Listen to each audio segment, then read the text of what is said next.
Hi, my name is Kaz. Welcome to Positive About MS, the website dedicated to looking at multiple sclerosis in a positive way. The aim of this particular video is to help people who don't have MS understand the condition a little bit more, and basically is aimed at the MS patients, friends, family, work colleagues, etc. It could also possibly help anyone wanting to know a little bit more about the condition or basically looking to research it. Okay. During the video, what I'm going to do is I'm going to refer to people with MS as MSers, because it's less of a mouthful basically. Okay, so the way I've done it is I've asked my fellow MSers about how they would describe some of their symptoms using examples and metaphors, because it's not as easy as just saying this is my symptom, because for someone who doesn't have MS it's quite difficult to understand or quite confusing at times to understand how does this really actually affect the person. So what I'm aiming to do here with the help of the other MSs is describe to you what MS actually feels like. Okay, so as I mentioned, I went to my other MSs through Facebook, Twitter, other social media and the use of email, just to kind of get an idea of basically how the condition affects them. Okay,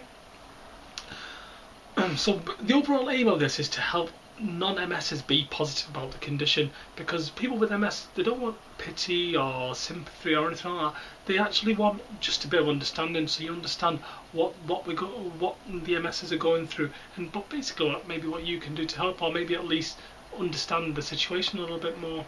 Okay. I just want to basically,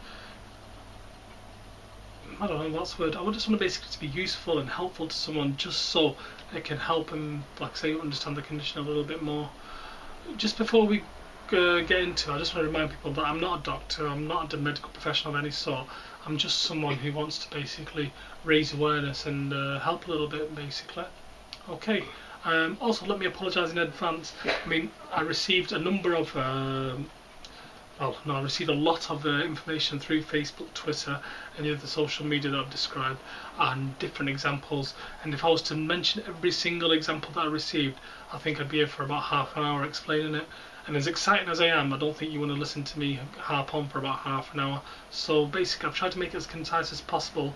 I've mentioned everyone that's helped me in the credits, and I've tried to get as much information in there as possible. Okay. The first one we're going to start off is with the MS video that I found on YouTube.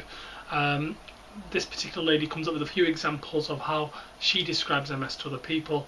One of the examples that she mentions is imagine going out all weekend. So if you've been out all weekend, whether it's been shopping, you've been going out at night, the pictures, out for a meal, and basically you've had a really full, exhaustive weekend, and just when you're ready for your bed, see that tiredness and fatigueness you'd feel there? That's what MS feels. So when they say they're tired or feeling fatigued, that's the kind of tiredness we're talking about. It's not just, well, feeling a bit knackered. It's really the end of it, basically the end of the heavy weekend and how you're feeling. Some MS is also from vertigo. Vertigo on that particular video is actually best is described in the way where someone, remember as a kid, where someone spins you around loads of times and then you kind of asked to walk, and do you know that headache, the dizziness, and the kind of, well, basically the way you're feeling there? That's an example of the vertigo. And finally, well, one other one that she mentioned on this video is the example of being drunk. So you can imagine all the examples that you might go through. So you'd feel the balance, the vision, the falling, not being able to walk, the headaches, the tiredness, and the need for bed, the craving for sleep. Do you know that kind of feeling that you feel? That's the kind of thing an MSer would feel when they're sober. So that's basically some of the examples that she's used. There are some other examples that she used on her website as well, on her video, and you can have a look at them.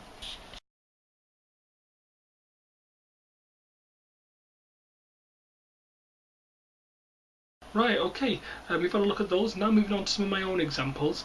Here's the first one that I'd used. Do you know that feeling when you get the carousel at the airport?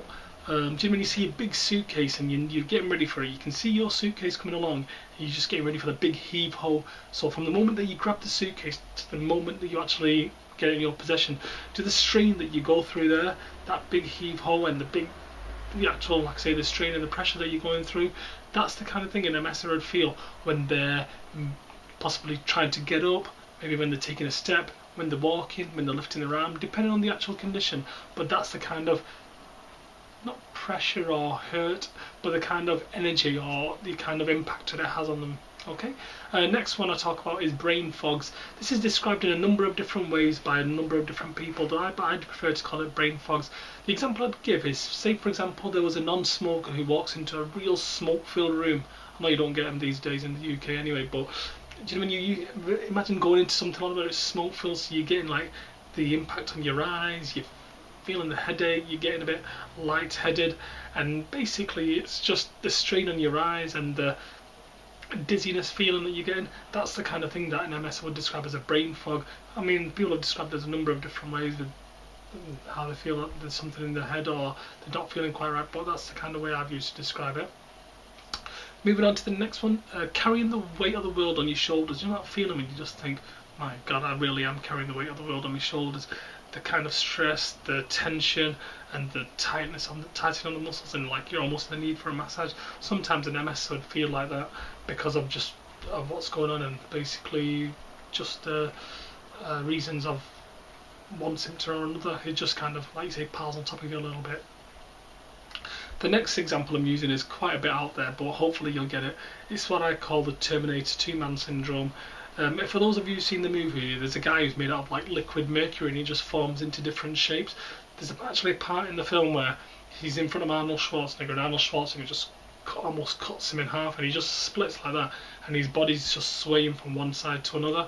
That's kind of the balance issue that I'd probably talk about, and I think it best describes the balance because you can see the guy in Terminator 2 is trying to stand up but his body's swaying from one side to another. Even though an MS is not split in two, that's the kind of feeling that the balance might describe. I mean, like I said, I don't know if it's the best of examples, but it's what I've used to describe the balance in this particular case. Moving on to pins and needles. Do you know that feeling when you've been sat in a certain position for a long time and you try to stand up and you get like pins and needles and it's almost like a funny sensation? An MS would permanently have those in the legs, the feet, the hands, the arms, or some part of the body, and basically an MS would feel that. Something that adds on to that is the numbness. An MS would feel numbness in the body, so you can understand where if you have been sat in that position for a long time and you're just trying to get up, it's that uncomfortable feeling because you stand up and your leg's almost gone to sleep. So you know that feeling where you stand up, your leg's gone to sleep. You can see your leg, you know where it is, but for some reason you just can't stand up. So that's an example of the leg falling asleep, and it ties in nicely to pins and needles. So for an MS, sometimes the leg or the arm would feel like that because they can feel it, I mean they can see it, they can almost ask it to operate, but for some reason it's just not doing it. So I mean, for your leg falling asleep is the example I come up with for that.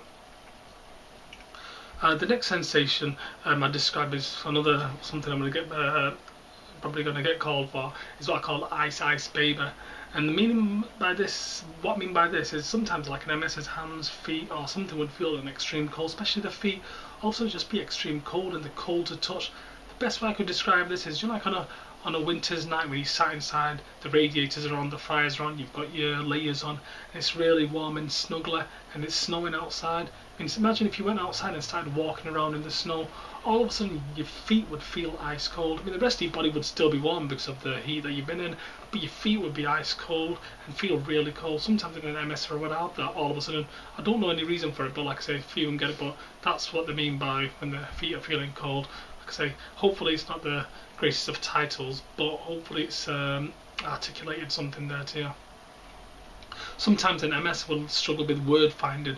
Word finding is the best example I'm going to use is, do you know when a parent's talking to one of the kids and they get through the name of every single kid apart from the one they're actually after, and then they finally get to it, so they know who they're looking at, they know who they want to speak to, but your mind just doesn't quite jog it. That's an example of the word finding.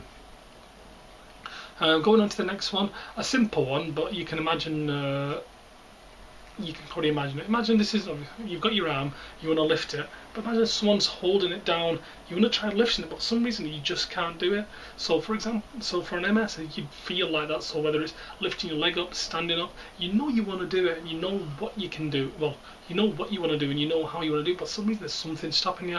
So the example of someone stopping you lifting your arm is what I'm trying to describe. So you might see someone as an MS trying to take a step forward. It's almost like someone stopping them do it, but I mean, like I said, that's probably the best way I'd describe it. Moving on to my final one, Imagine how you feel first thing in the morning when you wake up. Not when you get up, but when you wake up. Do you know when you wake up you need a few minutes just to kind of get your bearings right? And you kind of take the time and then you finally get up. Imagine if you got up without taking that few minutes, because you'd stand up, you'd be kind of unsteady, you'd maybe fall, trip, or you just feel quite lightheaded and you're not quite within your eyes half open. So sometimes that's how an MS might feel with regards to balance. So I mean, how they feel in the morning is a completely different topic, and how long it takes them to get into the swing of things is completely different. So I'm not going to address that just yet, but I'm just trying to describe the feeling that they may have when they're talking about just a bit of balance and how they might be feeling. Okay, so what we'll do now, we'll move on to the next ones from Facebook. Okay.